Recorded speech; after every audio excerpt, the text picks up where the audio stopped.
Coming to you live from the Johnson and Wells Library. We have Porter Tyler Thomas and Cameron Lenhart here on a couple facts today for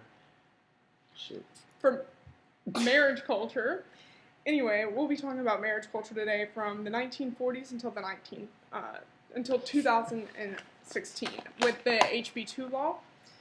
So today we're going to start off talking about the civil rights movement. Basically, the civil rights movement was a huge movement from 1954 to 1968 that really integrated blacks and whites together in America and truly opened that relationship to be a cohesive unit in America. We didn't necessarily get along at first, and sometimes we don't get along now. But this was kind of the takeoff to interracial marriages later. Woodstock was huge in 1969. That was also the counterculture to our traditional Christian American marriages. And that was the group that was wild. We did drugs. We had a lot of sex, rock and roll. So there was the counterculture group, and then there was the traditional group. Many traditional marriages at that time were white and white. There were no black and white. It was black and black, white and white, Hispanic with Hispanic. There was no straying off between families. And they were, again, marrying their own race. So we have the culture from the 1960s, well, from the mid-1950s to the late 1960s, when the civil rights movement was very big and very growing. We had a lot of key people that were involved in that. We had Rosa Parks, we had Martin Luther King, Malcolm X, the list just goes on. 1960s, we also had a big thing with marriage. Marriage was an approved union with just individuals. And when I say individuals, I just mean a man and a woman. Later on in the 1980s, the marriage culture started to shake up a little bit when we started having white and blacks starting to, mingle, but they still weren't really getting married. And it's funny that you mentioned that, Tyler, because in World War II, many of the marriages at the time, men were gone off at war and women stayed home, but they were also working at the time, where that wasn't really a huge issue because they weren't living together every day. There wasn't really a power struggle. It was the woman was still taking care of the house and the man was off providing. Whereas in the 80s, marriage culture, they were together. There was no war, and women were providing for themselves. Also in the 70s as well, with the Equal Opportunity Act, women were really providing, being huge providers for the family, and men were they were losing their macho sense of being the providers, so that's why divorce rates went up in the 70s. So basically what Cameron was saying is women got a little bit more independent. They wanted to be more on their own. They wanted to make more decisions for themselves, and I honestly don't blame them at all. Great. Would you like to continue with the 80s? Definitely. The 80s, we had, little carryover effect from the 70s when started cable TV. They were really huge for households. 70s introduced the VCR. We could bring the family together in the living room, watch a little TV. What do you think that did for our culture and like the world in general having cable?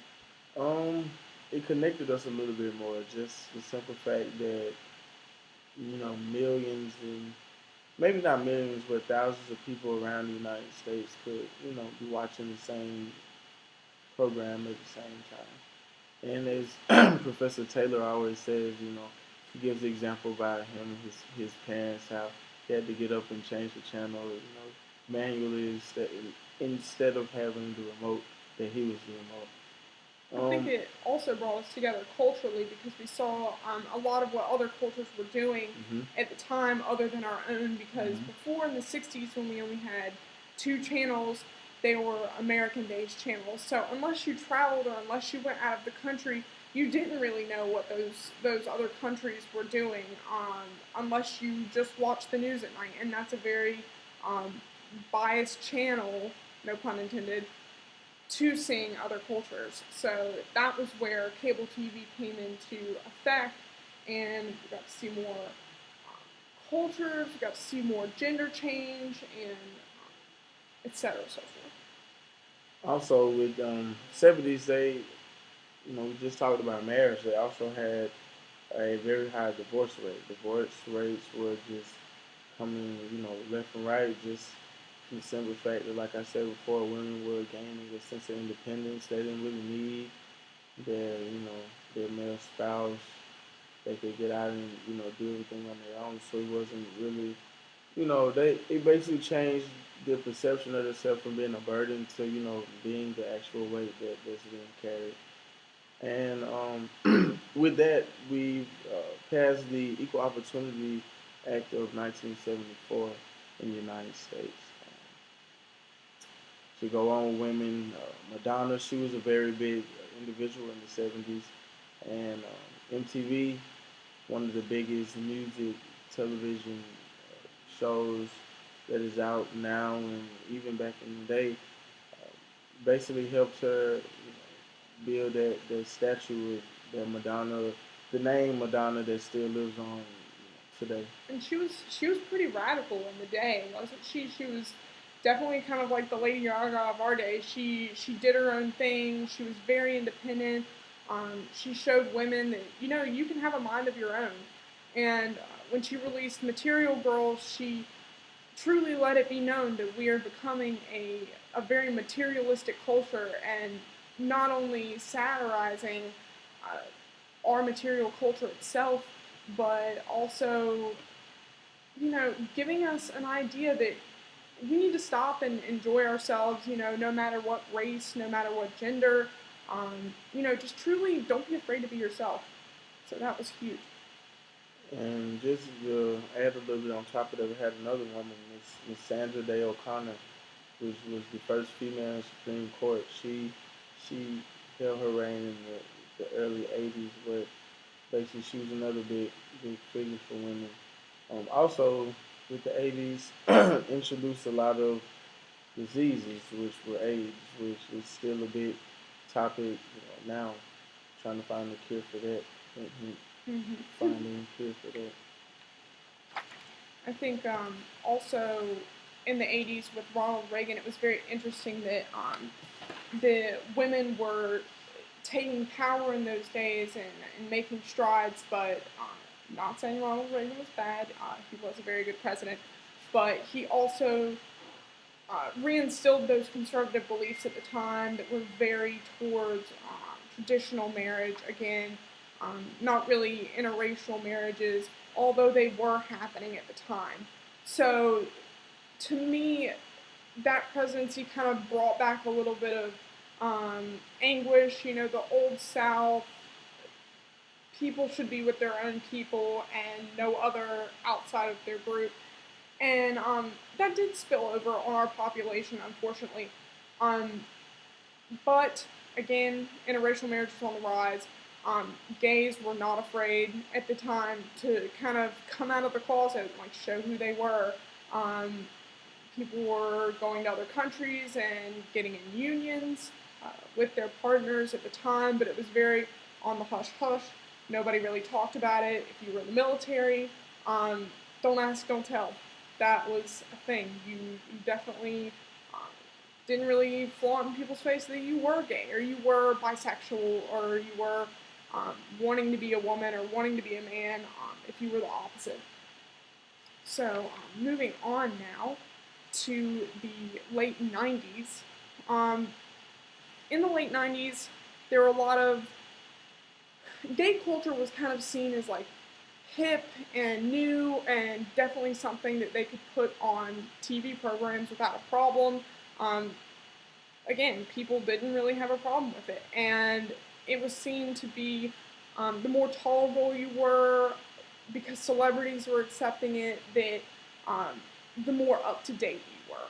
So For example, some of the TV shows at the time were Caroline in the City, Caroline the Gay Art Show, which was produced on October 5th, 1995, when Richard's artwork is mistakenly accepted for showing a gay artist. He pretends to be gay to get the exposure. So it was also kind of like an attention grabber in a way. The Pursuit of Happiness, NBC sitcom, wedding dates, that was previewed on October 10th, 1995. Steve reluctantly agrees to be Alex's date for a wedding. I never watched that, so I guess that was just something that, he brought his gay date to a wedding, and that was kind of was frowned upon, but they kind of made it funny, so people were starting to accept it. Also, Friends, a huge show in the 90s. It's quote unquote the one with Phoebe's husband. Phoebe's secret husband returns to tell her that he's actually not gay and needs a divorce.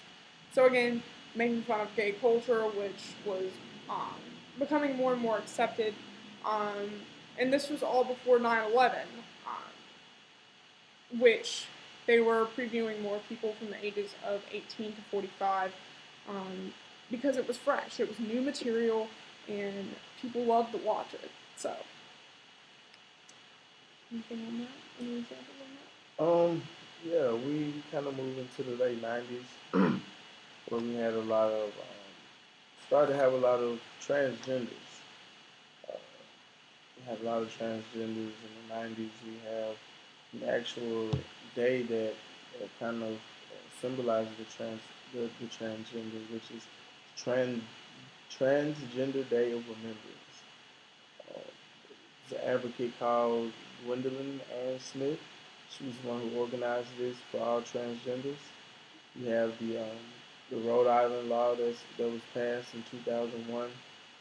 Rhode Island actually was the second state to begin including transgender people in non-discrimination laws. And non-discrimination laws are something that is still being, big and being passed on even today. With one law that I heard about 2 weeks ago, they're now starting to discriminate against. Well, actually, jobs are able to discriminate people with dreadlocks. I know this sounds crazy, but you have more first transgender that was able to visit the White House was in 2003, and George Bush was still in office then. The, And before we move on to the early 2000s, we can't forget 9/11. 9/11 was a huge culture change in America at this time. No matter the race, gender, sexual orientation, everybody came together during this time. It was kind of if you were American, like we were going to give you a big hug and we were just going to defend our country against terrorists. And really, unfortunately, Muslims became the underdogs in this group. So for a little while, transgender, gay, lesbian people didn't really have to worry about being discriminated against because Muslims were being discriminated so hard because not only did 9/11 happen, but shortly thereafter in 2001, the war started.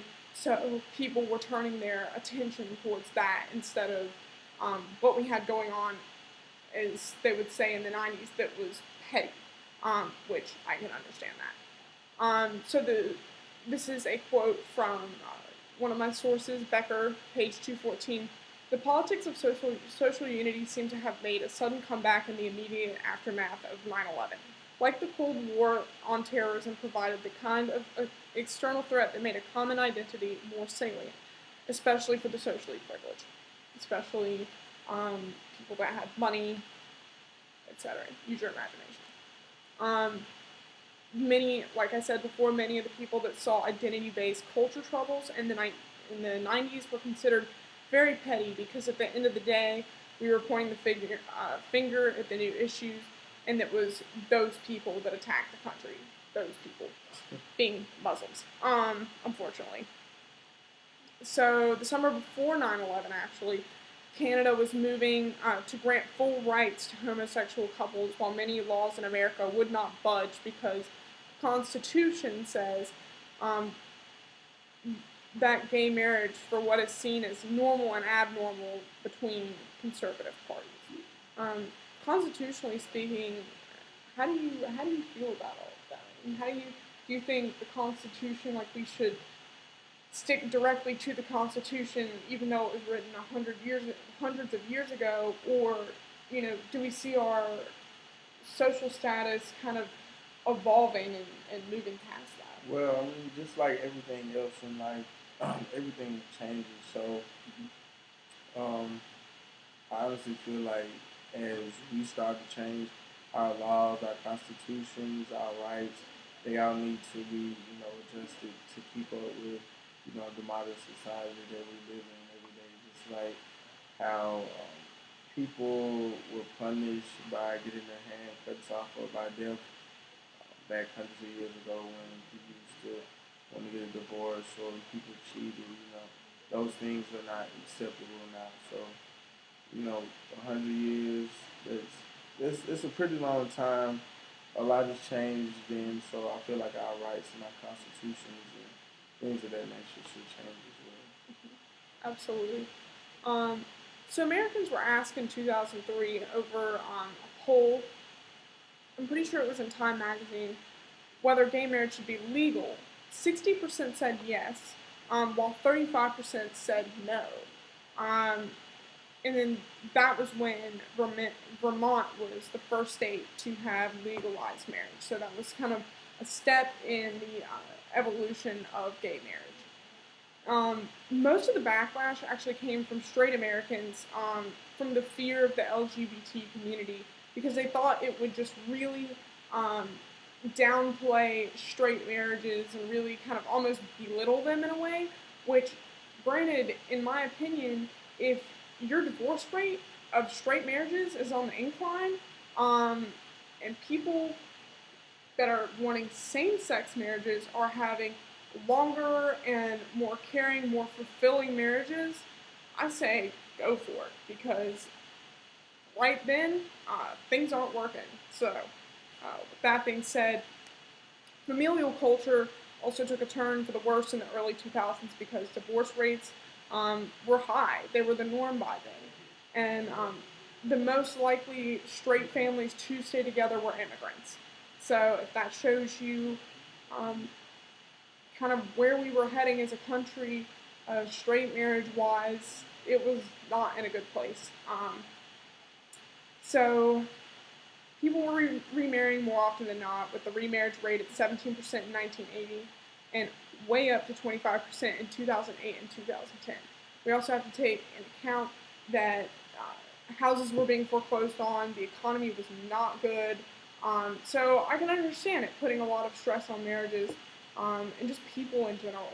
So I think that was one of the main reasons why um, people were getting remarried and getting divorced, and just things just really weren't working. We were at political unrest, we were at social unrest.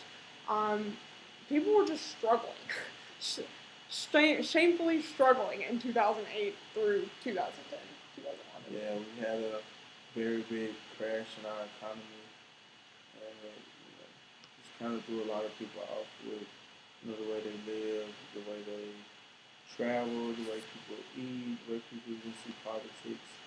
9/11 and the crash in the economy that we had later on in the early 2000s really had a lot of play on, decisions and things that we have to do with even in today's time. Right. But fortunately, gay marriage was legalized in most states from 2009 until 2014, until the constitutional ruling in Obergefell in 2015, stating that all gay marriages are legal.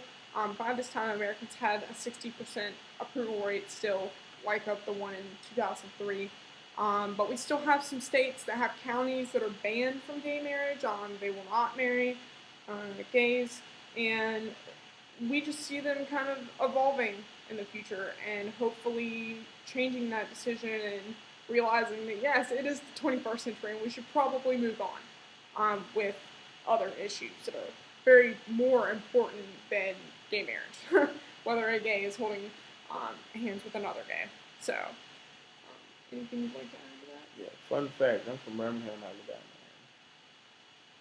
as people like to say, they call it the Bible Belt, and we're one of the only states to basically tell Congress that no, we're not going to allow gay people to get married here. And that just kind of shows what we're a product of, and that you know history always has a big impact on what people do today and what people will do even tomorrow. Absolutely. Um, so we have some art coming up next that we thought was really crucial to kind of, um, if facts weren't really relaying that much, it's a lot of facts we kind of regurgitated. So if these pictures don't do anything for it, then I don't know what will. Um, so this picture is a very famous picture from the 40s. Just shows you what was going on in the 40s. Very familial atmosphere. Thanksgiving, of course. Um, Definitely all white marriage, all white family. There was no interracial marriages. Definitely the hierarchy, the paternal hierarchy going on because he's about to carve the turkey, and that kind of symbolizes that, like, hey, I'm the man of the family. Um, Let me do this for everybody else in the family because they're underneath me, and that's just how it worked. She spent all day probably making the Thanksgiving, but he's going to take credit for that turkey.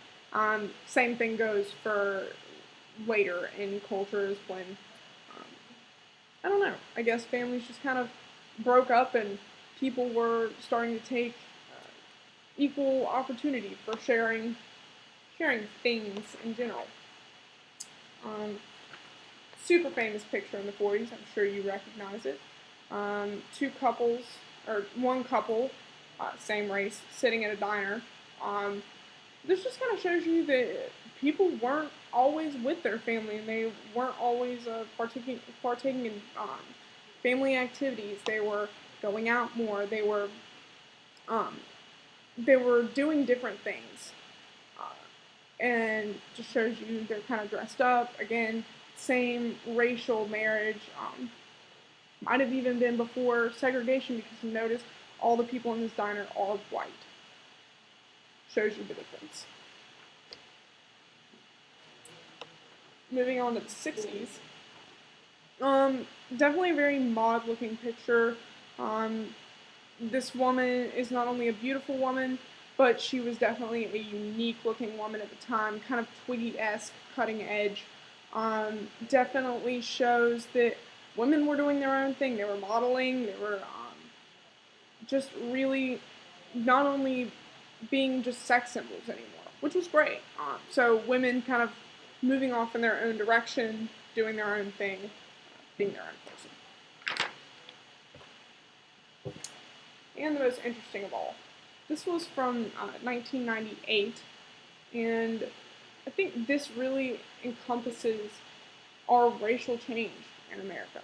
Um, why do you think? What do you see in this picture? I see a lot of diversity. You have a woman who appears to be Chinese, but also appears to be African American. You have the dreads with the Asian robe, and it could be even a Caucasian woman. So basically, this picture right here, it's a true definition of a picture. Could have a thousand words behind it. It just says enough right here with the diversity in that. That was a very big uh, thing of the 90s. Right. I think women also notice this picture is to go so far as saying, her features were not exaggerated. Her breasts weren't exaggerated, so she wasn't really. I mean, although it does show cleavage, it's not necessarily a very sexual image. In addition, her face is what would not be considered beautiful in America. So it just kind of shows you the racial diversity, the move into um, what has not been a woman, like what is not necessarily beautiful by our society of what we've always thought was, again, norms. So I just thought this one really encompasses the 1990s was just huge for change, huge for um, just more cultural diversity. Like more people were traveling, more people were just experiencing new things, and um, this is kind of where it took off for you know just for our society in general. And now we're dealing with this HB2 law, which is crazy to think that people were so outraged by this, and understandably in some ways, and pretty ridiculously in others. How do you feel about the HB2 law? HB2 law, it honestly affected me in one way that, could have affected a lot of others. Like, for example, I am a valet at the Marriott right up the street from our school. And HB2 law took away the All Star game for next year. And that's honestly a big hit, a big potential hit, basically. And when I say that, I mean there was a lot of potential money that could have been made that weekend that basically is gone now because of the HB2 law. And it's just crazy to see something like that have such a big effect that they will move uh, something like that from one city to another. Absolutely. And I think not only does that make an economic change, but it will definitely make like a cultural change for that weekend, because a lot of people that were going to come to that game are probably not going to come. I mean, obviously it'll be in another city, but even if they did hold it, they might not be here. They were even building up in the city for the city just to get ready for all the people who are going to be coming through. Mm-hmm. Absolutely, and that's just showing you that transgenders are kind of the group with the target on their back right now, and that's unfortunate. There's always going to be a group in social situations that are going to have a target on their back. So what's next for this? I mean, do you think transgenders might have marriage policies now? It'll be interesting to see what happens. I mean, there's no telling what's going to happen in the future. I think the head scratch right there just gives a good enough answer for us right now. Kind of wraps up what I think about this whole situation. Just a big head scratch. It's like, so what's next? Like, dating animals. Well, thank you for coming with us this afternoon and exploring more about marriage culture, which we find so interesting, and we hope that you'll find interesting too. So, thank you very much, and have a wonderful day.